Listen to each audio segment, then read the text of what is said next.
बच्चों, it's Anuradha ma'am here. कैसे हैं आप लोग? आज हम फर्स्ट चैप्टर का last topic that is creativity and intelligence discuss करेंगे। अब तक जितने भी वीडियो लेक्चर्स मैंने फर्स्ट चैप्टर के बनाए हैं, सबके लिंक मैं डिस्क्रिप्शन बॉक्स में दे दूंगी ताकि आप स्टार्टिंग से ये चैप्टर अच्छे से पढ़ सकें। तो सबसे पहले मैं आपको बताती हूँ क्रिएटिविटी होती क्या है। देखो, क्रिएटिविटी में दो चीजें आती हैं। एक तो वो जब आप कोई नई चीज डेवलप कर रहे हैं, किसी नई चीज की इन्वेंशन कर रहे हैं, नए आइडियाज इनोवेट कर रहे हैं, तो कहा जाएगा कि आपके अंदर क्रिएटिविटी है। सेकंड चीज क्या आती है कि अगर चीज तो ऑलरेडी एस्टेब्लिश्ड है, आप उसको मॉडिफाई करके उसमें नए इफेक्ट्स डाल रहे हैं, नए चेंजेस कर रहे हैं, तो भी आप कहे जाएंगे क्रिएटिव। तो क्रिएटिविटी में दो चीजें आती हैं। पहली चीज आती है, it is the ability to produce ideas and objects that are novel, appropriate and useful. ऐसी एबिलिटी होती है क्रिएटिविटी में जिसमें हम नए से नए आइडियाज डेवलप करते हैं, नए से नई चीज का इनोवेशन करते हैं जो बिल्कुल नोवेल होती है। नोवेल का मतलब है जो बिल्कुल नई होती है, जिसमें नयापन होता है, जो आज तक कभी हुआ ही नहीं, किसी ने उसको डेवलप किया ही नहीं, और वो चीज बहुत एप्रोप्रिएट होती है और यूजफुल होती है। सेकंड टर्म आती है क्रिएटिविटी में, it is the modification of what has already been established. यानी जो चीज ऑलरेडी एस्टैब्लिश्ड है उसको आप मॉडिफाई कर रहे हैं। मॉडिफाई यानी चेंजेस कर रहे हैं, उसमें नए नए इफेक्ट्स दे रहे हैं, तो वो भी आ जाएगा क्रिएटिविटी के अंदर। तो दो टर्म आपको समझ में आ गई क्रिएटिविटी की। अब देखो, जब भी हम क्रिएटिविटी की बात करते हैं तो हमारे दिमाग में तुरंत उन लोगों के नाम आते हैं जो बहुत क्रिएटिव थे, जिनका क्रिएटिविटी में एक आउटस्टैंडिंग कंट्रीब्यूशन रहा है। जैसे टैगोर है, सीवी रमन है, रामानुजन है, ये आइंस्टाइन है। इन लोगों ने क्रिएटिविटी में डिफरेंट फील्ड में बहुत आउटस्टैंडिंग परफॉर्मेंसेस दिए हैं।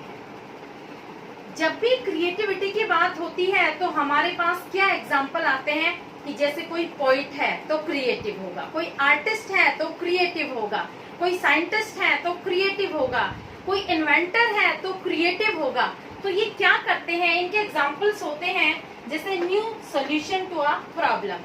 कोई भी प्रॉब्लम है उसके नए से नए सॉल्यूशंस देना। पोइम कंपोजिशन, जब भी कोई पोइम को बनाता है, पोइम कंपोजिशन करता है, तो उसके अंदर क्रिएटिविटी होती है, तभी पोइम बन सकती है। मैं और आप पोइम क्रिएट नहीं कर सकते क्योंकि हमारे अंदर वो क्रिएटिविटी नहीं है।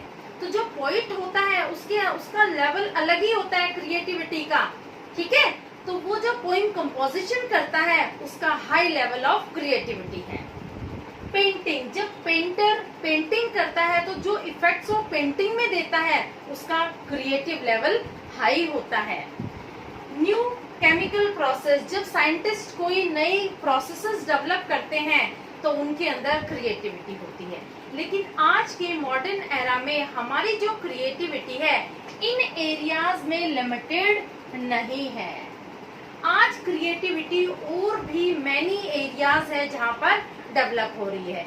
एक इंडिविजुअल जो बिल्कुल सिंपल ऑक्यूपेशन में एंगेज्ड है, जैसे कारपेंट्री हो गया, कुकिंग है, पोट्री है, वो भी इनोवेटिव हो सकता है, वो भी क्रिएटिव हो सकता है।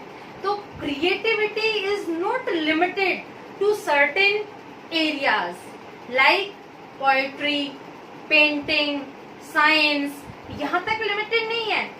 इसके एरियाज आज डेवलप होते जा रहे हैं। In each and every field you can show your creativity. समझ में आया? क्रिएटिविटी हर फील्ड में दिखाई जा सकती है, लेकिन सिर्फ लेवल डिफर करेगा। जो साइंटिस्ट होते हैं वो नए ideas, new inventions, new product, सबका कॉम्बिनेशन करके वो एक नया इनोवेशन करते हैं, तो उनका हाई लेवल ऑफ क्रिएटिविटी हो जाता है। जो पोटर है, कारपेंटर है, उनका level low level of creativity में आ जाता है। लेकिन क्रिएटिविटी हर फील्ड में है। आप जितने भी मेरा वीडियो लेक्चर्स देख रहे हैं सबके अंदर क्रिएटिविटी है। आप अपनी क्रिएटिविटी लेवल को जानते हैं तो आप उस फील्ड में अच्छे से एक्सेल हो सकते हैं। क्लियर? अब देखो, जब बच्चा इन्फेंसी पीरियड में होता है तो भी वो बहुत क्रिएटिव होता है। उसके अंदर जो क्रिएटिविटी है वो नॉन वर्बल एक्सप्रेशन से हमें पता लगती है, उसके फिजिकल एक्शन से पता लगती है। और जब बच्चा बड़ा हो जाता है तो उसकी जो क्रिएटिविटी है उसके वर्बल एक्सप्रेशन से हमें पता लग जाती है, उसके वे ऑफ डूइंग वर्क से पता लग जाती है कि किस चीज में बच्चा इंटरेस्टेड है। एक बच्चा जिसे गाड़ियों का बहुत शौक है, हमेशा जब भी आप कोई खिलौना लेने की बात करेंगे तो वो हमेशा गाड़ी लेने के लिए ही डिमांड करेगा। इसका मतलब ये बच्चा मैकेनिकल लाइन में जाना चाहता है, इसकी क्रिएटिविटी मैकेनिकल है। अब देखो, क्रिएटिविटी को दो फैक्टर्स डिटरमाइन करते हैं, हेरिडिटी एंड एनवायरनमेंट। हेरिडिटी क्या होती है? हेरिडिटी एक लिमिट, एक रेंज सेट कर देती है कि आप कितना क्रिएटिव हो सकते हैं। जैसे सपोज आपके पेरेंट्स रैंक होल्डर्स हैं, तो आपको ये चीज हेरिडिटी में मिल गई कि आप भी एक रैंक ले सकते हैं, अच्छे रैंक होल्डर बन सकते हैं इफ एनवायरनमेंट सपोर्ट्स यू। तो एनवायरनमेंट क्या करता है? एनवायरनमेंट उस रेंज को अचीव करने में आपकी सपोर्ट करता है, आपकी हेल्प करता है। जैसे आपको फैमिली सपोर्ट मिल जाती है, आपको पीयर्स इन्फ्लुएंस मिल जाता है, प्रॉपर मोटिवेशन मिल जाता है, प्रॉपर एनवायरनमेंट मिल जाता है। तो ये सारी चीजें मिलने के बाद आप उस लिमिट को क्रॉस कर जाएंगे, उस रेंज को अचीव कर जाएंगे जो आपकी हेरिडिटी ने आपके लिए लिमिट की। क्लियर? तो देखो, हेरिडिटी में आप क्या लिखेंगे? Heredity it sets the limit to be achieved in creativity, और एनवायरनमेंट इट स्टिमुलेट्स और support to achieve that limit. जैसे ट्रेनिंग होगी, अगर आपको कोई प्रॉपर ट्रेनर मिला हुआ है, अच्छे से ट्रेनिंग दे रहा है, तो आप अपनी लिमिट तक पहुंच सकते हैं जो लिमिट आपने बना रखी है। Proper motivation, proper peer influence या प्रॉपर फैमिली सपोर्ट मिलने पर आप वो काम कर सकते हैं जो आप करना चाहते हैं, जो आपको हेरिडिटी में मिला हुआ है। क्लियर? अब देखो, अगला पॉइंट आता है इंटेलिजेंस। इंटेलिजेंस और क्रिएटिविटी दोनों के ही एक दूसरे से पॉजिटिव रिलेशन है, लेकिन ऐसा नहीं है कि एक पर्सन अगर इंटेलिजेंट है तो ही क्रिएटिव होगा। एक पर्सन जिसका आईक्यू लेवल लो है वो भी क्रिएटिव हो सकता है। एरमन ने कहा है कि एक पर्सन जिसका आईक्यू लेवल एवरेज है या नॉर्मल है वो भी पर्सन क्रिएटिव माइंड का हो सकता है। तो क्रिएटिविटी और इंटेलिजेंस, इन दोनों में क्लोज रिलेशन नहीं है, हम मानते हैं पॉजिटिव रिलेशन है। मींस अगर हम इंटेलिजेंट हैं तो क्रिएटिव हो भी सकते हैं और नहीं भी हो सकते हैं, लेकिन एक क्रिएटिव पर्सन है वो इंटेलिजेंट जरूर होगा। तो इंटेलिजेंट को आप कैसे डिफाइन करेंगे? It is the ability to learn faster and reproduce accurately. Intelligence में क्या होता है कि हम कोई भी चीज बहुत जल्दी सीखते हैं, हमारी ग्रास्पिंग पावर बहुत अच्छी होती है, और जब हम रिप्रोड्यूस करते हैं तो बहुत एक्यूरेटली रिप्रोड्यूस करते हैं। अब देखो, मैं आपको दो लड़कियों के एग्जाम्पल देती हूँ। एक लड़की का नाम है सुनीता, दूसरी लड़की का नाम है रीटा। सुनीता को टीचर्स कहते हैं कि ये बहुत इंटेलिजेंट है। क्यों इंटेलिजेंट है? क्योंकि उसके हमेशा हाईएस्ट ग्रेड आते हैं क्लास में।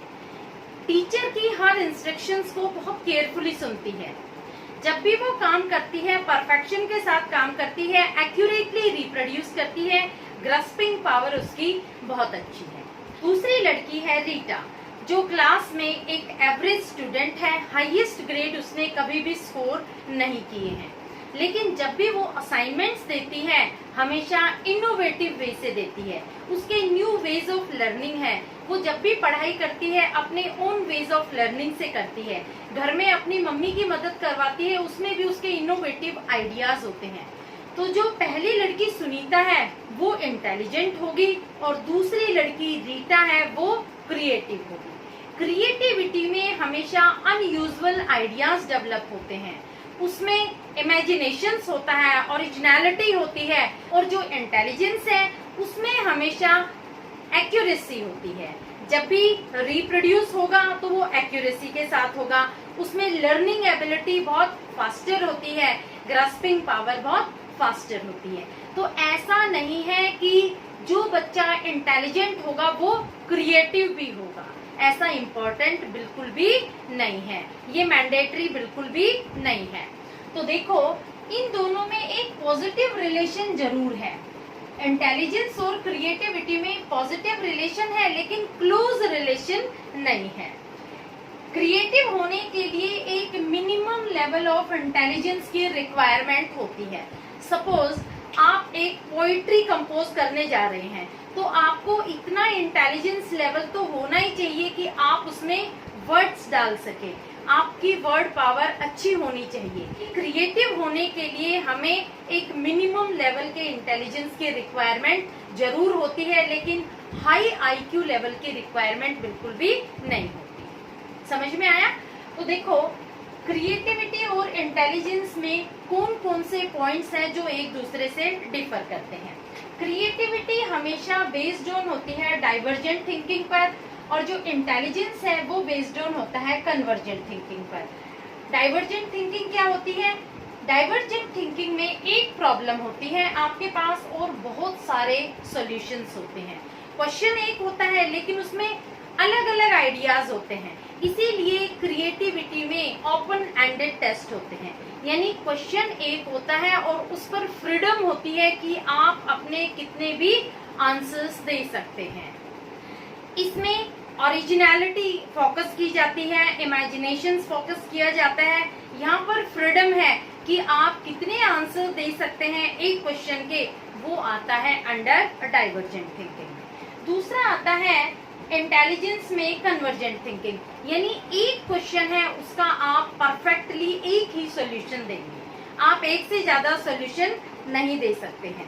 जहाँ पर एक क्वेश्चन का एक ही परफेक्ट सॉल्यूशन होगा, एक्यूरेट एक ही सॉल्यूशन होगा, वो आपकी बन जाएगी कन्वर्जेंट थिंकिंग। अब देखो क्रिएटिविटी के जो भी टेस्ट होते हैं वो ओरिजिनलिटी पर बेस्ड होते हैं, वो इमेजिनेशन पर बेस्ड होते हैं और वो अनयूजुअल थिंकिंग पर बेस्ड होते हैं। जबकि इंटेलिजेंस के जो टेस्ट होते हैं वो बेस्ड होते हैं लॉजिकल रीजनिंग पर, एक्यूरेसी पर और परसेप्चुअल एबिलिटी पर। इन्वेस्टिगेटर्स ने और भी बहुत सारे टेस्ट डेवलप किए हैं क्रिएटिविटी के, mathematical creativity, literary creativity, scientific creativity, इस तरह से बहुत सारे क्रिएटिविटी पर टेस्ट डेवलप किए गए हैं। तो समझ में आया आपको ये टॉपिक इंटेलिजेंस और क्रिएटिविटी। आज ये आपका टॉपिक खत्म हो जाता है। This is the end of first chapter. Hopefully you must have understood my video lecture. अगर आपको मेरा वे ऑफ टीचिंग अच्छा लगता है तो please like, subscribe and share my channel to your friends. Okay, thank you.